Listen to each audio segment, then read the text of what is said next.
তোমরা যেহেতু একটা আমলা ফ্রক বা বেবি ফ্রক বা বেবি টেপ যেটা দু পার্টে থাকে তার হিসাবটা বা বাড়তি কতটা নেবে সেটা বুঝতে পারছো না। তো সেটা আমি একটু বোঝানোর জন্য তোমাদেরকে ভিডিওটা করে দিচ্ছি। এই দেখো, আমি এখান থেকে প্রথমে ঝুলটা নিচ্ছি।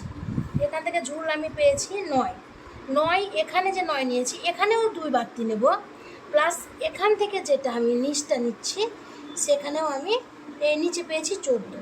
তাহলে এর নিচেও আমি 2 বাড়তি নেব, তাহলে টোটাল 4 বাড়তি নেব। যখন এই ধরনের কোনো টেপ করব, মানে 2 পার্টের টেপ করব, মধ্যে জয়েন্ট থাকবে, তখন 2, 4 বা 3 বেশি নেব। এদিকে 1.5 জয়েন্ট হবে, এদিকে দেখো এই যে নিচটা এর সাথে জয়েন্ট হয়েছে আর এই যে উপরটা এর সাথে জয়েন্ট, তাহলে এখানে একটা জয়েন্ট পেয়েছি, এখানে একটা জয়েন্ট পেয়েছি আর নিচে একটা আমি জয়েন্ট পেয়েছি।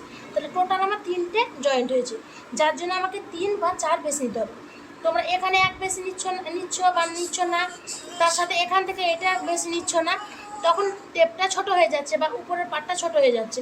তো তার জন্য আমি যখন এই ড্রয়িংটা করবো এখান থেকে 2 ইঞ্চি বাড়তি নেবো, উপরের পাটে 2 ইঞ্চি বাড়তি নেবো, আর এই উপরের জয়েন্ট বা এই কাঁধের জয়েন্ট, কোমরের জয়েন্টের জন্য 2 ইঞ্চি বাড়তি দেবো, আর এই নিচের পাটে নিচে মোড়ানোর জন্য আর এই কোমরের জয়েন্টের জন্য 2 ইঞ্চি বাড়তি থাকবে।